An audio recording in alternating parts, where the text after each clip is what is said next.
Hello. Can anybody hear me? Oh, okay. I wasn't sure if I got that sound.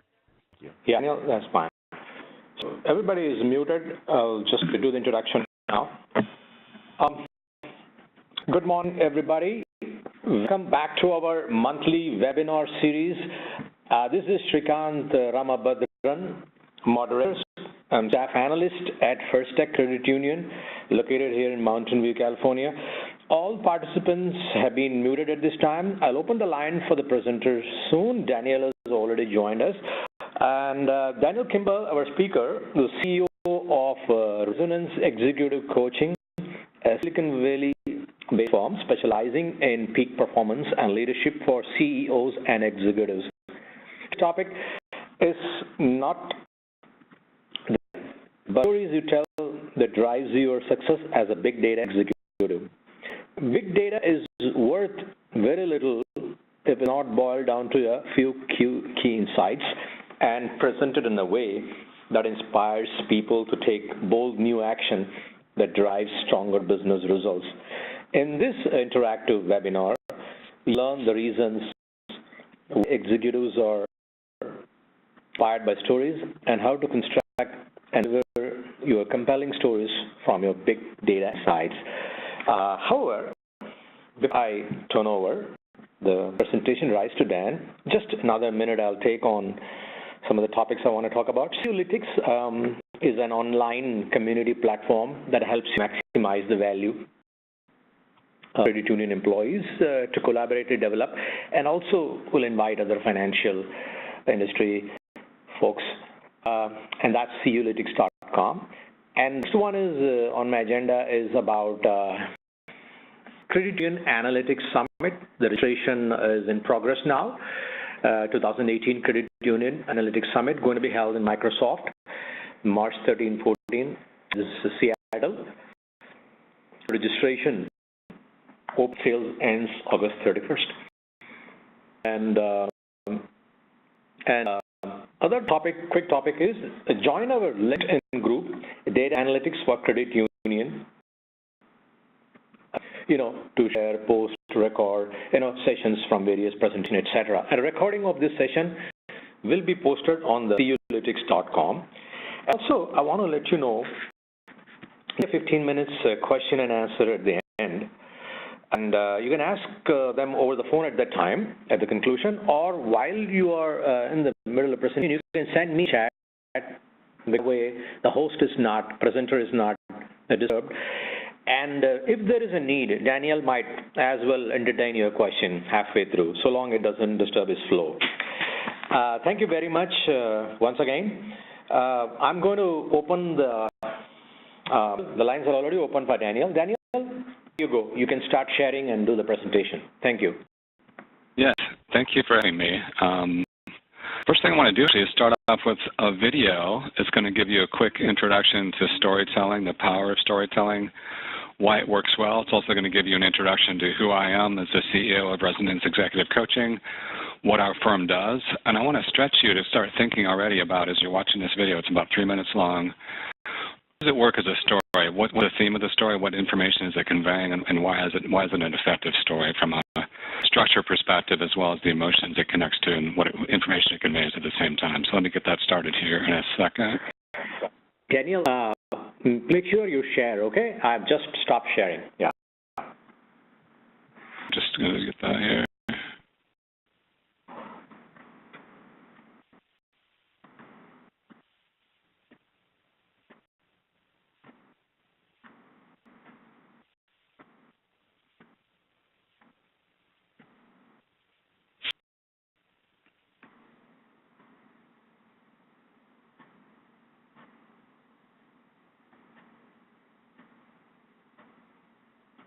On the share tab, that's actually everything is grayed out, so it looks like maybe I don't have permission.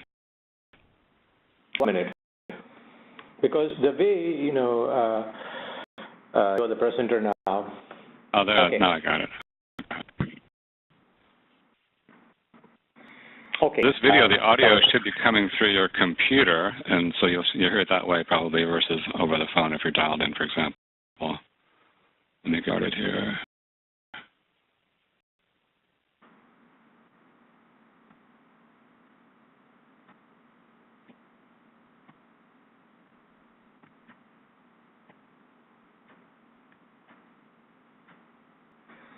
Yeah, I can see a display now.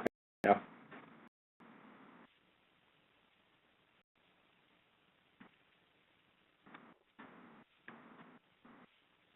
Asking yourself as you're watching this, not just the information you're seeing, but why does it work as a story?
I think someone's not hearing anything. I just want to confirm if most people at least are able to hear the video.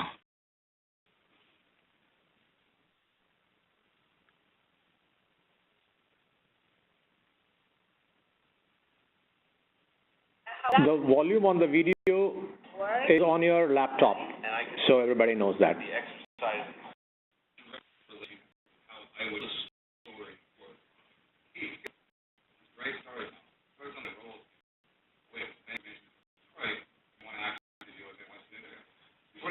So I just turned it up on my end. You'll probably hear it through the phone if you're not hearing it otherwise.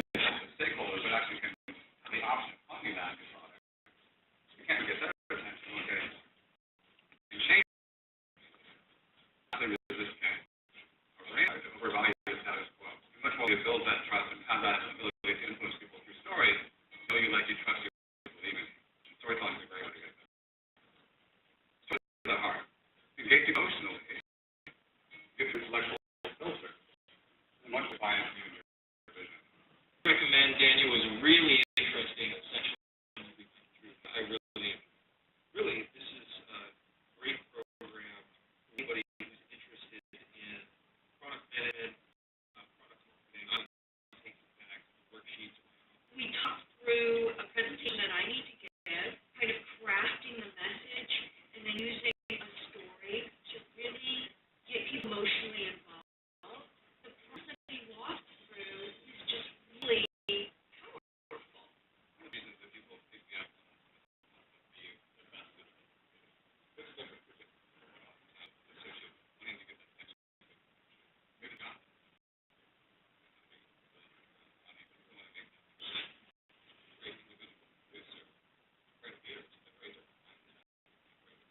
Never going to be successful because you just kind of give up very quickly. And that's about yourself. The more you feel to them, positive outcome. Keep going. You feel that you're not able to keep going. You know what you're doing. Show it in your action. Don't give up too easily. Think about that.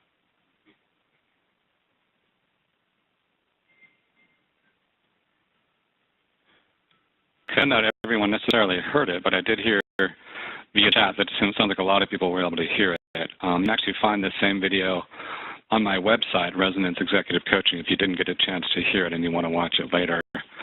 So people are able to chat with me. I'd love to hear a few comments from people just to get a sense of what takeaway, not so much from a content perspective, of course that's part of what the story is about, but why did it work from a storytelling perspective?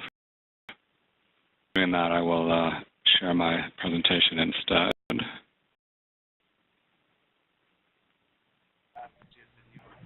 So, yeah, I'm momentarily unmuting all. You can answer there. Okay. That's it. Everybody's.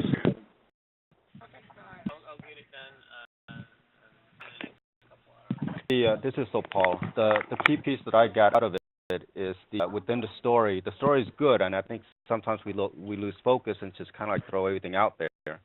On top of that, there needs to be an emotion that can lead to change or drives the change in the end. So, thank you for that. And one of the key things about any story is you want to drive people to change, drive people to actually do something different, or else what was the point, right? Who else has a comment?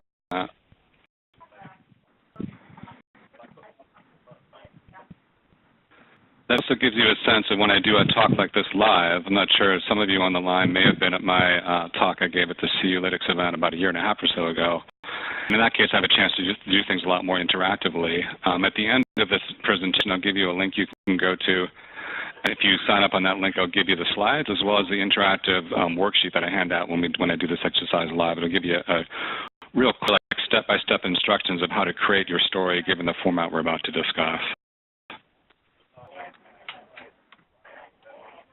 Just a quick rundown of some of the companies we've worked with is just a small sample, but companies like Cisco, VMware, Boehringer Ingelheim, Oracle, etc. And we do a wide variety of services. Storytelling is one of my particular areas of expertise. I studied it for pretty much my whole life. I was a screenwriter for many years, produced a couple of short films, got a couple of awards, won in those. So definitely it's a format I understand very, very well, and I've learned how to apply that in the business context, because storytelling is really a dying art. It's important to have a way of influencing people's stories, because people connect with your story. They're much more likely to go the extra mile and be influenced by you by telling them a real story versus just conveying information. To give you just a quick overview of other things we do: executive coaching, career transition, executive presence, meeting facilitation, etc. Again, if you want to look at this later, you can get the slides. One-on-one coaching, retreats, workshops, variety of people assessments, keynotes, executive roundtables, etc. But I want to get into the content of this and really get you as much value as you can in the limited time we have together. So to kind of orient you in terms of why storytelling is important for overall leadership, one of my philosophies in leadership development is that every leader goes through an evolution as a leader, and this is an overview slide that kind of gives you that sense of what that evolution looks like. So if you start at the bottom, everybody starts out pretty much as a frustrated leader. As they get more experience, maybe a little bit of training, they'll eventually, maybe 3 to 5 years in, get to the point of being an aspiring leader. And typically in the 5 to 10 year range, with some more experience and more training, they'll get to that competent leader range. But you'll notice from a percentage perspective, the overall distribution is that most leaders are in that bottom 3, about 85% actually fall in that bottom 3. And yet the biggest payoff in terms of people going the extra mile and really caring about and being influenced by you as a leader comes from those upper echelons of being an inspired leader and an advanced leader. And one of the key skills that defines people in that range, people that are really great at storytelling. So when it's kind of orienting you quickly to why storytelling is important in the context of leadership and influence. As we said in the kickoff here, like big data, great to have a lot of insights from data, and insights definitely help, and you need that kind of insight to have fresh ways of looking at things and potentially new ways of doing business that actually drive better business results. And yet the big data itself is not really worth anything unless it provides true insights, true aha moments that are actually very clearly actionable and clearly valuable. In the end, if you don't drive business change, then what was the point of analyzing that data and coming up with the information and the insights unless you actually convey it in a way that drives better business results at the end of the day?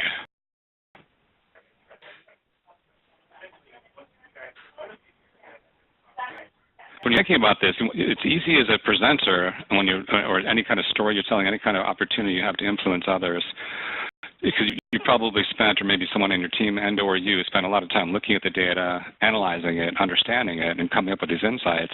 It's easy when you're talking about it in that case to get lost in that the detail and talk too much about the information that's underlying those insights versus just putting it in a very concise way, and just providing the insights that come from that versus all the data behind it. First, if someone wants to dig deeper, you can give them that extra information, but you want to lead with the actual insights that lead to help you understand how to make sense of the data.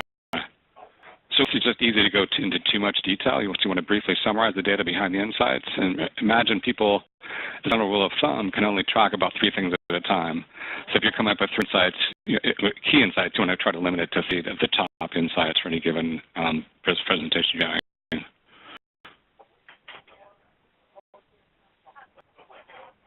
And about it, the insights are just the beginning. Again, all about when what do we do at the end of the day? Do we actually do something different as a result of these insights, or what was the point? And so just think about that from the perspective of people. People are naturally wired to resist change. We overvalue the status quo. The things that we're used to doing, we want to continue doing as much as possible. It's just kind of we're wired that way, creatures of habit, if you will.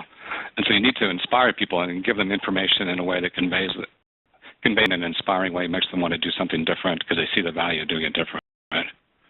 We're moved into change by people we know, like, trust, and believe in. I'd love to hear from anybody. I think the line's still unmuted. Like, any questions or comments so far about what I'm conveying to you?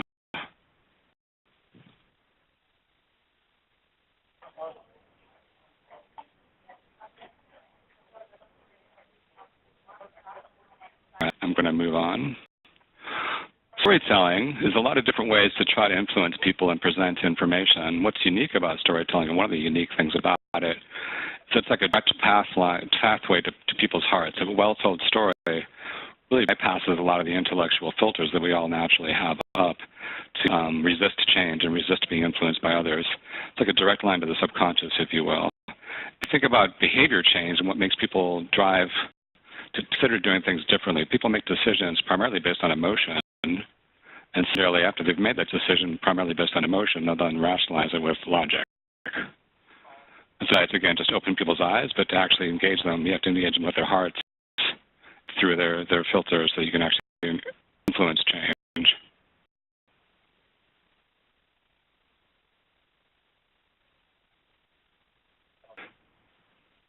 And from any kind of influence perspective, to look at it from the point of view of what to influence people, a lot of it's about mindset, how you show up, who you are, your way of communicating. Studies say different things, but some of them suggest as much as 93% of our influence over others is how we show up, meaning verbal communication, your voice tone, your body language, etc.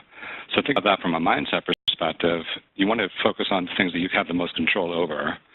So, for example, only about 10% of your happiness is actually dependent on your circumstances. About 40% is dependent on your mindset.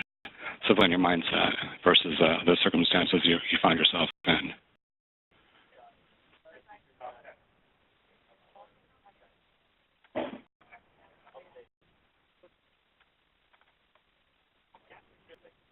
Emphasize that point, like how you carry yourself is what matters the most. You probably all have had that experience of watching someone speak, or maybe you're in that position yourself as the speaker, of having some really great information to convey, but maybe you're nervous, maybe something's happening, you're distracted in that particular day, or the person you're watching is distracted, and the way of speaking doesn't influence people to actually do things differently. How you carry yourself is really, really important.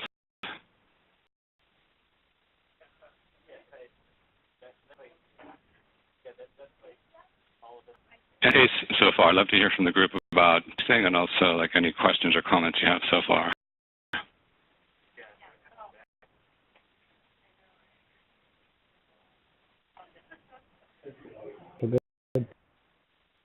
Good.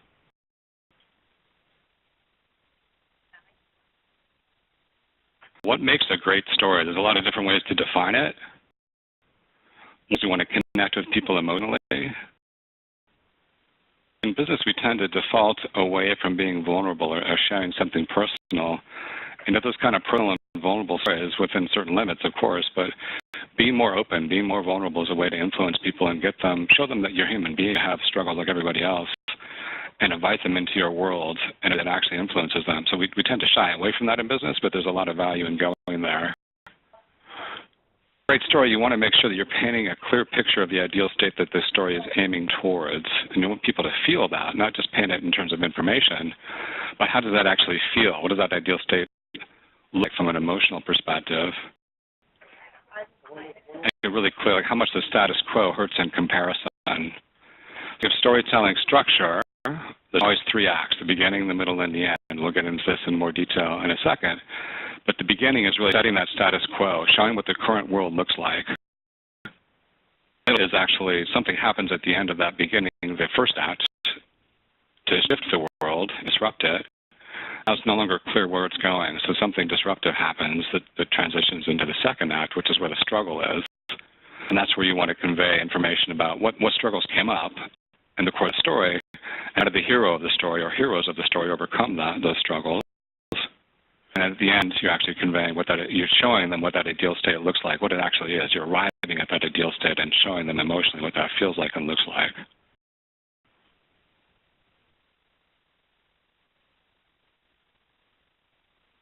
Video to kind of convey a lot of the points that I'm making, then we'll go into a deeper dive of what storytelling is and how to define it, how to do it yourself.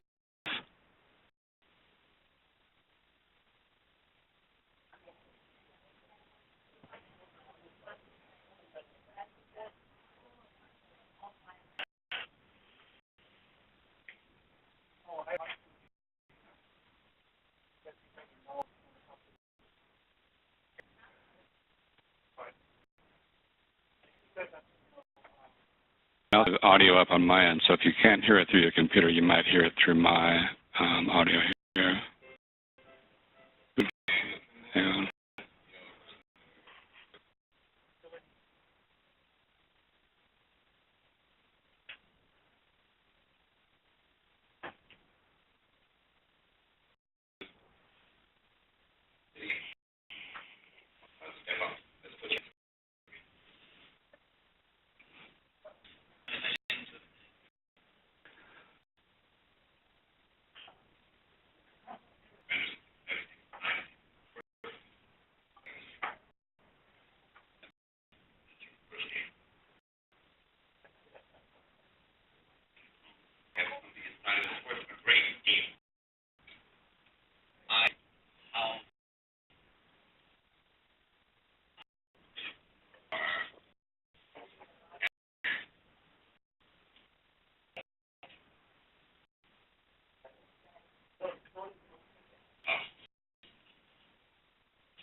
Okay. Well, I'm muted still, so I'd love to hear again a few comments from people who are able to watch it and see it. What do you hear from a storytelling perspective? Why does this work?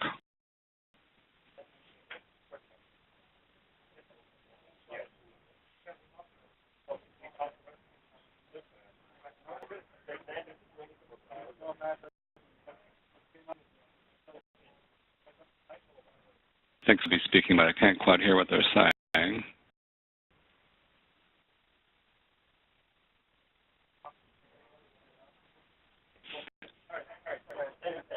Those are things I want to cover since I'm not hearing from the audience. Like the key things to think about in this video in terms of storytelling, there's a clear beginning, middle, and end. I just started to introduce you to the storytelling structure of every single story ever told. They all have a beginning, middle, and end, or in more pure storytelling terms, a first act, a second act, and a third act. In story, it's about a 3-minute clip. It's a part of a much larger film, a full-length feature film called Dead Poets Society. A good writing in feature films, each individual scene actually forms its own individual story, almost a standalone story, if you will. And this study follows that structure. So first thing you notice when the scene opens is one of the students is being asked to do an assignment. He's asked to do an assignment that he did not complete. The teacher, instead of letting him off the hook, gets him up on his feet and gets him in the mode of doing it in an improvisational way. The assignment was to write a poem ahead of time and then read that to the class. And he neglected to do that because he was too shy to stand up in front of the class and do it. And the first act of the story really is that first 20 or so seconds where we're getting introduced to the character who didn't do the assignment. He's clearly reluctant to do it. That's status quo, essentially. He doesn't want to do the assignment. He didn't do it. He doesn't want to stand up in front of the room. And then when the teacher gets him up on his feet, that's when we transition into the second act. Now he's actually not going to get out of doing it. He's going to have to give it a try. And there's a lot of struggles along the way. So the bulk of the scene, about 3 minutes long, covers that struggle, and he goes back and forth to some degree from being confident and really letting the story flow, or the improvisational story flow, versus getting insecure and stopping himself. But overall, you see this kind of arc, the overall tendency that he's getting more and more comfortable, more and more relaxed, and he's able to really, by the end, get into the flow of it and tell a pretty amazing poem by the end. And that's the resolution. That's the final act where we get to see the state that he's in, where he's really pretty relaxed, and he gets to see firsthand the impact he just had on an audience when he was, 3 minutes ago, super great of actually standing up and doing that. So this definitely follows that storytelling structure. It also follows a lot of what we said. It's very personal. It's very vulnerable. It definitely connects with you emotionally, and you feel inspired. A lot of people, when they watch this clip, feel inspired to do something similar themselves. They wish they could have that experience that this student just had. So all the different pieces of storytelling, we're going to go into more detail here now. So let me get back to my deck.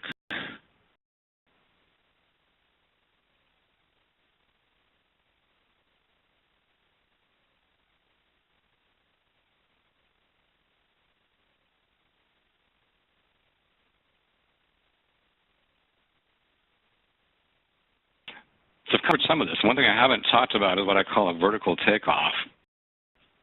So opening up the story. It's easy as a presenter or a storyteller to lose your audience in the first 30 seconds. And once you've already lost them in that first 30 seconds, so it's much harder to get them back. So you always strive to have something right away that grabs the audience's attention and really takes vertical takeoff is a good saying for it, because it's that you've actually grabbed them right away and they're all up the ride with you immediately, versus kind of going through an initial introduction, for example, where you're saying who you are and why you're there. That's kind of a standard thing that a lot of people do. I wouldn't necessarily lead with that. You can say that a little bit later in the presentation, but instead start with something that's going to grab their attention right away. And that scene we just looked at, it's the fact that you don't actually know. I didn't give you any lead up to the scene on what the movie is about, what the scene is going to be about. You get thrown right into it. It's really you get vertical takeoff in that sense. It's just the fact that you didn't know anything about it going in. But when you're telling a story, you want to look for ways to just jump right into the action, and that forms the beginning of your first act, the beginning of the story that sets that status quo, and then the middle and the end, the second and third act, as we talked about.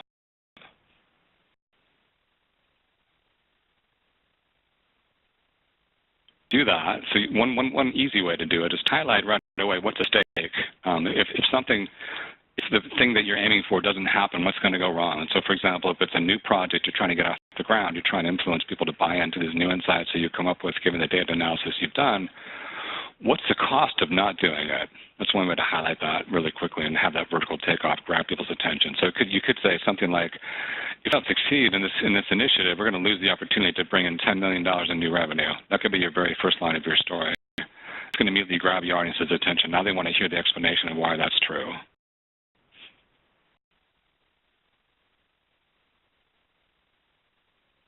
Story, just to give you a little bit more detail beyond what I've already said. And if you want to get these slides to get all the details in front of you later, just give me the information at the end. I'll give you at the end of this presentation. You can go to a link and sign up through a form to get the slides sent to you, so you get all this detail to look at later. But in the story, again, you want to paint a picture of the world as it exists today, and you want people to feel it, not just information, but actually feel what that feels like. If at all possible, use the vertical takeoff we just talked about that kind of jumps very quickly into the action and paints an even clearer picture, perhaps, of what the story, that first portion of the story looks like. From an overall flow of the story, from a duration perspective, generally speaking, of course, in storytelling there's a lot of rules, or guidelines, I should say, and for every guideline there's an exception, but as a general rule of thumb, the act of your story is probably not going to be more than 10 to 15% of the overall length. So you want to quickly orient the audience to the status quo, the world that they're starting off in, and you want to do that efficiently, concisely, and in a way that really grabs their attention quickly. At the end of this beginning of the story, or the first act, something unexpected happens, and the clip we just looked at, again, it was the fact that the teacher did not let him off the hook. He actually got him up on his feet and made him do the exercise. That's the unexpected thing that happened that launched us into the second act, or the middle of the story. From a storytelling perspective, duration-wise, typically it's about 75 to 90% of the overall story length. This is really where the meat of the story happens. This is where all the challenges are going to come up, the conflict plays out, and it's moving closer and closer to a resolution each step of the way. As you're hitting these challenges, ideally you want to paint the picture or tell the story in such a way that people don't see what's coming. So if they can get ahead of you as a storyteller, actually seeing what's coming before you're saying it, you're already starting to lose them. So you want to tell the story in such a way that they don't see what's coming. You set a new challenge that just came up, no clear way of how you're going to get through that challenge, and then you show them how you actually did get through it. So you don't telegraph where the story is going by giving them extraneous information, but instead give them just enough to know what the challenge is and then illustrate how you got through that challenge. So again, ways to tell a story that's conveying unexpected twists and turns along the way versus telegraphing what's coming next. At the end of the second act, the vision begins to become clear. So you know, from a storytelling perspective, the audience is starting to feel like, okay, we're getting to the resolution. They're starting to understand what the point of the story was, what the state's going to be, what it's going to look like, and what it's going to feel like.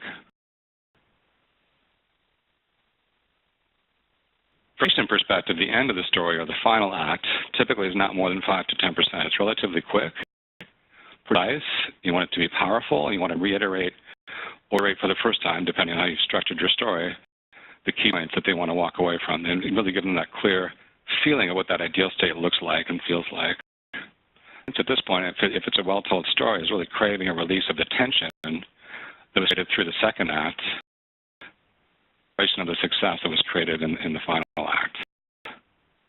This entire point of the story is now clear. It wasn't necessarily clear to the audience up until now. Again, from a storytelling perspective, the more you can kind of keep your audience guessing as to what's coming next, the more engaging it tends to be.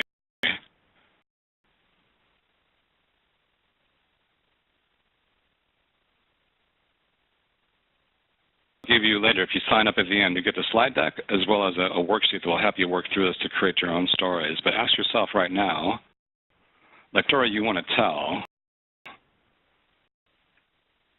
if you do the work and you put in the time, you want to have like 3 to 5 stories in your back pocket, so to speak, that you can use with the appropriate audience at the right time. But just to start right now, ask yourself, like, what's one story you want to tell in a business context to influence people to buy into your initiatives using the insights you've created with the big data.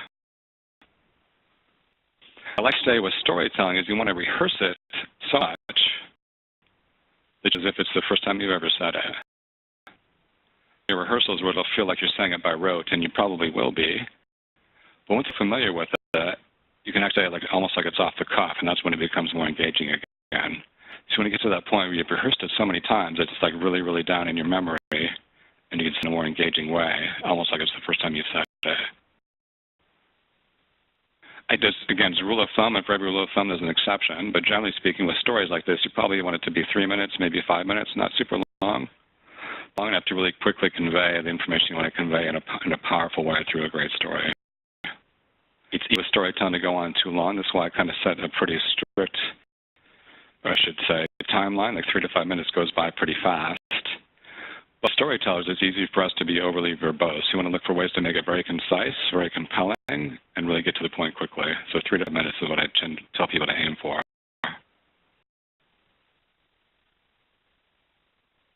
Into this, I want to have you get to a point where you've got at least 3, and ideally closer to 5, like really, really great stories that you've thought about and prepared in advance and rehearsed. To the point where you said them pretty naturally. Of course, if you have new initiatives, new insights coming up with new data you've looked at, you might need some new stories. It's not like you just do this once and then you're done. But if you've got those 3 to 5 in your back pocket, you can bring out when you need to with the right audience at the right time. It can have a really big impact in influencing people to buy into your initiatives that much more. We're going to start thinking about story selection as well. So for a story, you want to know what situations and which audiences to share it with. Certain stories are going to be more impressive and more effective with a more senior audience. Certain stories are going to be more effective with mid-level audiences, et cetera. Different context, depending if you're trying to get buy-in on a brand new initiative versus maybe it's already been in the works for a year and you're trying to renew enthusiasm for it. Again, different stories in different contexts would make more sense depending on the overall context. A lot of information at you right now. I'm curious to hear from the audience. Like, what are you taking away from this so far? What's 1 or 2 key takeaways people are getting?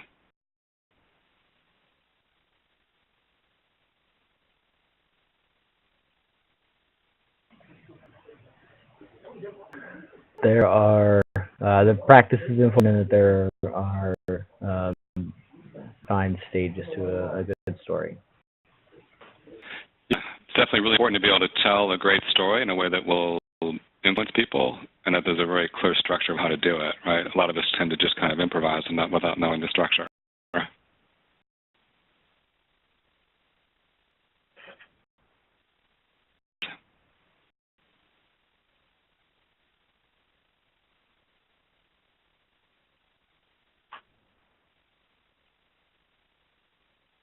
Let's emphasize just that desire to be open and vulnerable to a degree that might feel uncomfortable at first, but often I work with people and they resist being that little bit more vulnerable, and then when they do it, finally, they get really surprises them in a positive way because, again, you're showing yourself as a human being with, faults, frailties like we all have, and so the more you want it polished, as I'm saying, you want to rehearse it and have it down pretty well.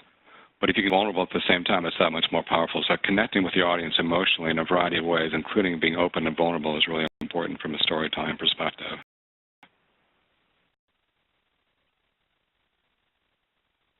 Peter, if you want to get them, go ahead.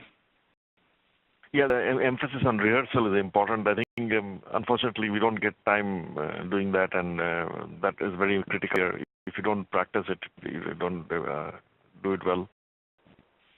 That's a really good point. I hear that a lot. Like, everybody's super busy running.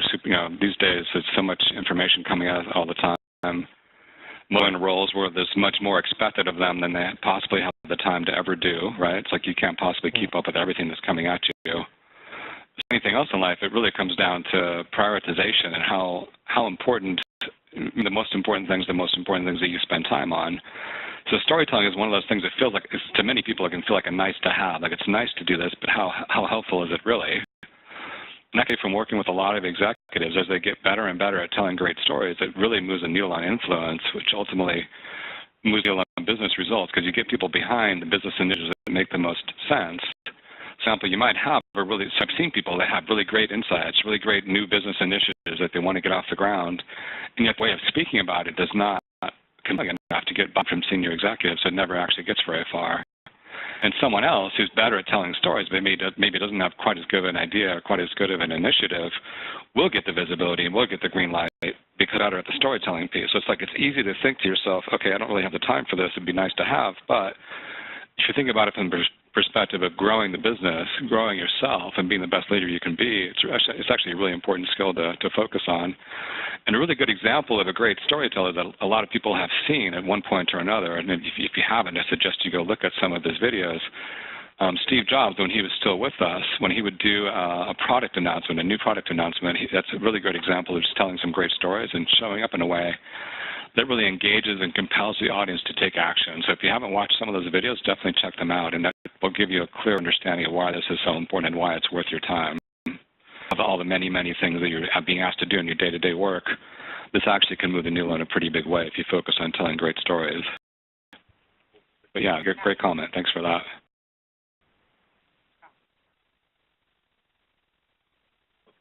I want to be thinking about as you come up with your arsenal, so to speak, of stories is what are the key things that the story is illustrating. There's lots and lots of different examples. To give you some ideas of what to be thinking about, and you could add to this list, forever. But just to get you started, things like leadership, communication, overcoming challenges, capitalizing on market opportunities, solving complex problems, high-stakes decision-making, culture change, presence, etc. Many different ways to tell, many different ways to move the needle in terms of influencing people through those different types of stories. And you'll be really clear with yourself for every story you have, what are the key things that it's illustrating, and that'll help you be more clear about when to tell the story and who to tell it to.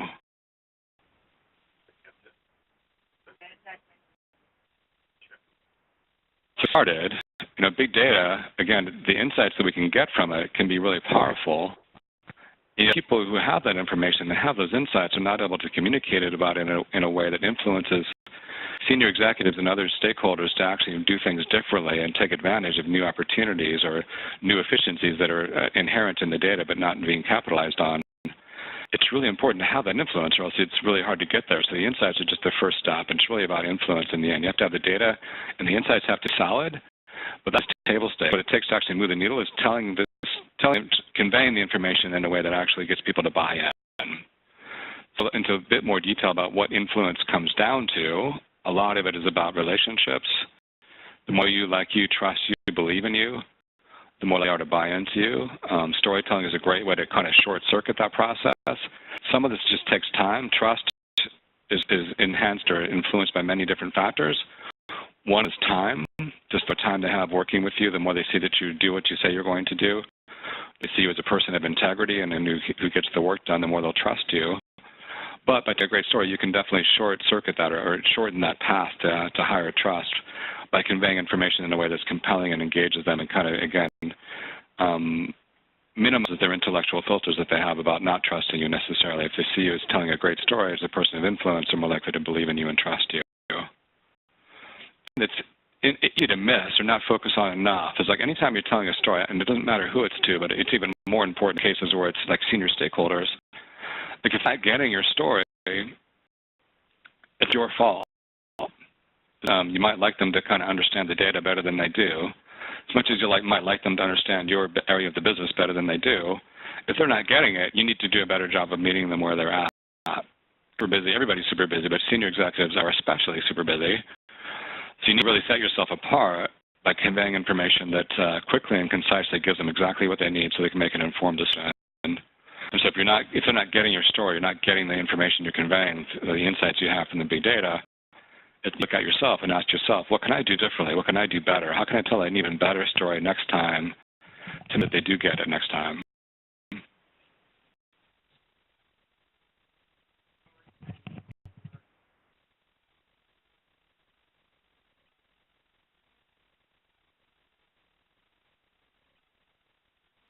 That's about all I have in terms of content.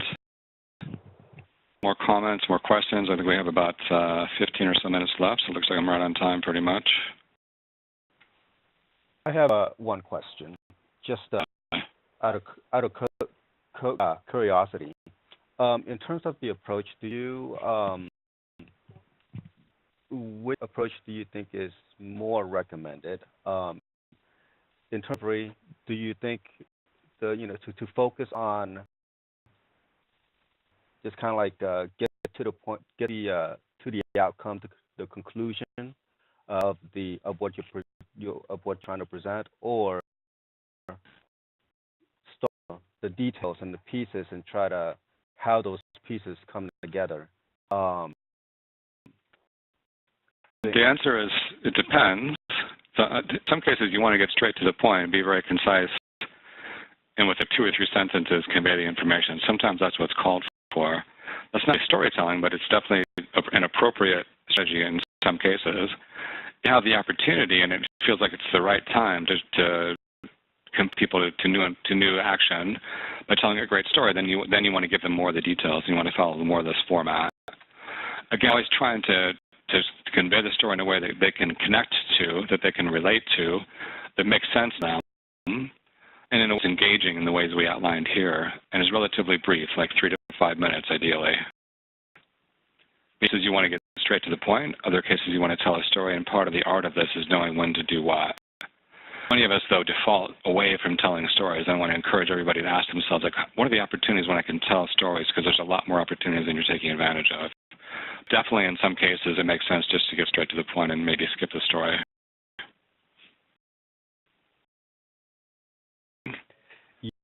It's one of those, sometimes I get caught up in trying to what's being done, going through all the pieces, pieces, and then get to the conclusion.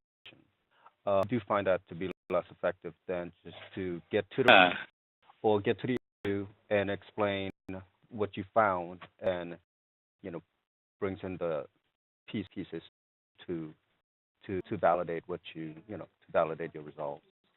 Yeah, it's like a scenario where there's a project or an initiative already underway, and you're giving sort of a status update. Is that accurate?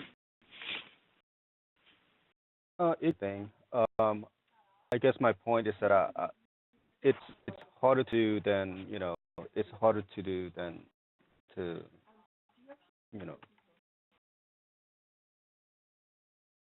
it sounds. It's the concepts of storytelling are pretty simple, and into action in an artful way that works takes a lot of practice. I definitely agree with you there. And knowing to tell a great story versus just quickly to the point is part of it too. Part of communication, I should say.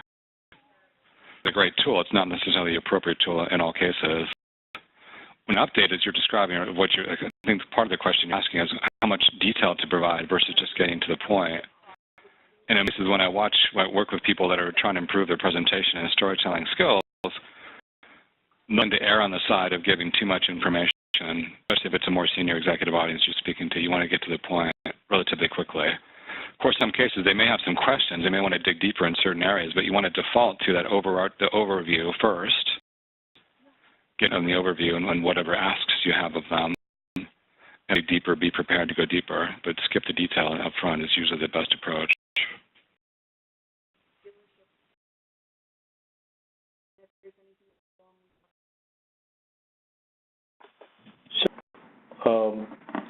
One question comes up in my mind, Shrikant. Every medium, the way you present, does make a difference also, right? If you are on a podium, you're talking to the audience, WebEx now. So the way the audience meeting is conducted, so there are dramatic changes, or you're still saying there are fundamental things that are going to hold good with whatever stays? Really good question, because so many times these days we're over WebEx as we are today, or some similar technology, and there's both limitations and advantages to that. The limitations being that we don't have the nonverbal cues of body language, facial expressions, etc., but we do have voice tone going on, of course. One advantage of that is that you have the opportunity to just focus all of your attention on the pieces that people actually see. There's a lot to think about as a storyteller, as a presenter. Think about what your voice tone is, what your pacing is with your voice, what your enunciation is, and focus more on that. And from the content you're conveying through the slides or whatever medium you're using to convey information in addition to your voice. So in some ways it can be an advantage. Storytelling perspective, it can be a little harder, I would say, to tell a great story just through the phone versus in person. That face-to-face interaction is, we tend to feed off of each other in a way that just takes it to a new level typically. So it definitely can be done.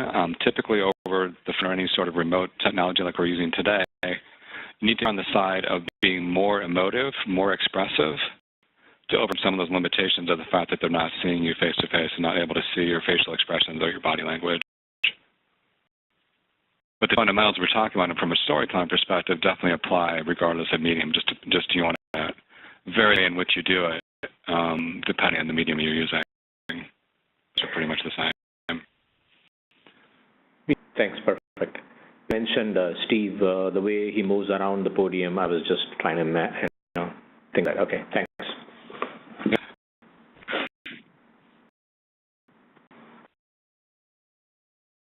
Comments we have.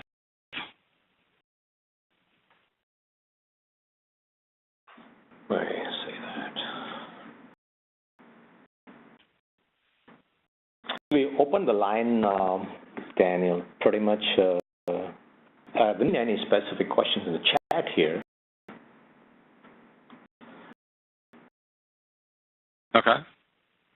Yeah. If anyone has anything they want to add or ask a question, feel free to jump in. If not, I'll go ahead and a couple more things since we have a few minutes. One thing, a call to action to think about, again, from my perspective, the work that I do is especially vulnerable, if you will, to having a one like this that maybe provides some information but doesn't actually necessarily lead to change. So I'm mindful of that. I want to make sure that you, as people listening to today's presentation, have an opportunity to put this into action.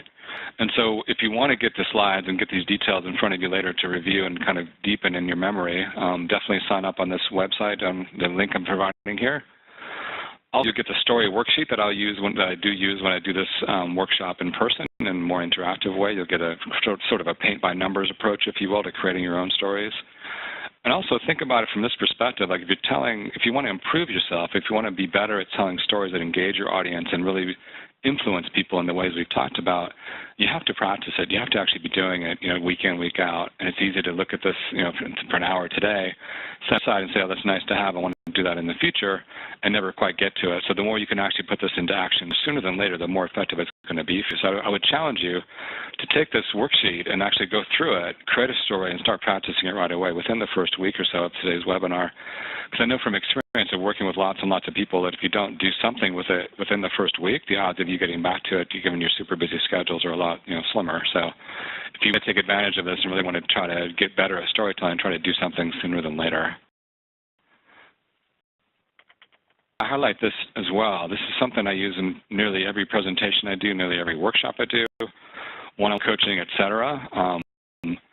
Change is hard. Again, what we've talked about today is relatively simple. It's not the concepts are not hard, but actually habituating these things and doing them consistently is where people often struggle. And any kind of change initiative, this is a graph called the Valley of Despair. It's kind of not such a nice title, but it kind of conveys what it needs to convey, which is that change takes time, easy to give up. So if you look at this graph here, the initial piece, you might be feeling some level of engagement with what we've talked about today, some level of desire to go use more storytelling skills as we've talked about and get better at it. And as life happens, you come out of this webinar, you've got lots of other stuff on your plate today and tomorrow, etc. You might get back to it for a week, maybe it fades entirely, but maybe you try, and you try a couple things, it doesn't go as well as you thought, and it looks like it's going to be harder than you imagined it was going to be. So it's easy at that point. If you imagine at that point you're pretty much in the bottom of the Valley of Despair, because now you lost your initial enthusiasm, life has happened, you haven't made progress, and then it's easy at that point to give up. And any change initiative, whether it's a cultural change initiative, individual change initiative, New Year's resolution, whatever personal change you're trying to make for yourself personally, all of them, if they fail, that's why they're fails. When you get to that Valley of Despair and you just kind of give up and go back. If you want to make this any change in your life, whatever it is, whether it's storytelling or something else, you have to convince yourself and have that determination to keep going in spite of the fact that it might be hard, it might not be as easy as you imagine. So if you want to take this information and actually put it to use, just keep going. Don't stop. Don't give up. And that's the way you get there more than anything else, just by continuing to go in spite of how hard it might feel.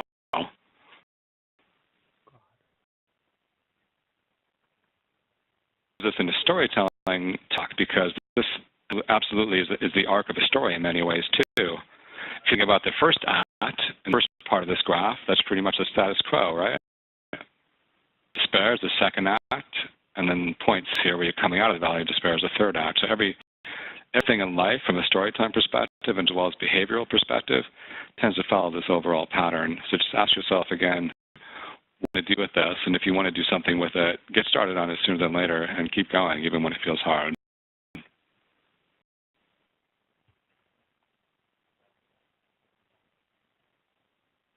there comments given those last bit of information I conveyed there?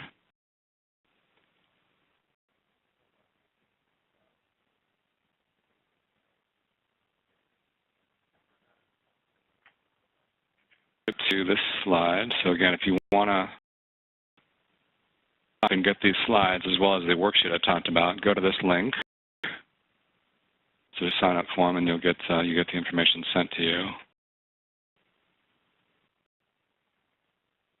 I have the opportunity to have the talk with you today, and I hope you use at least some portion of this, even if it's just a small piece of it. If you start doing a vertical takeoff now and then, that's a significant step in the right direction. If you do more than that and start using the structure, start coming up with a list of stories and honing them, rehearsing them, etc., that's even better.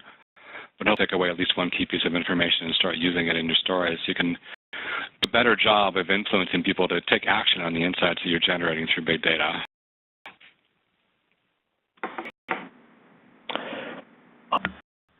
That was a wonderful presentation. Thank you for your time. Thank you, participants. You know, one thing, the summary, as you said, it's your fault if they don't get it. Excellent. I really like that. And keep rehearsing is something I am hearing, which is something we need to all do. And friends, colleagues, the monthly webinar seminar continues next September, when I'll soon be sending a presentation. And we'll be posting the archives in culytics.com. And once again, thank you all for the presentation soon. Bye. Thank you. Thank you. Thank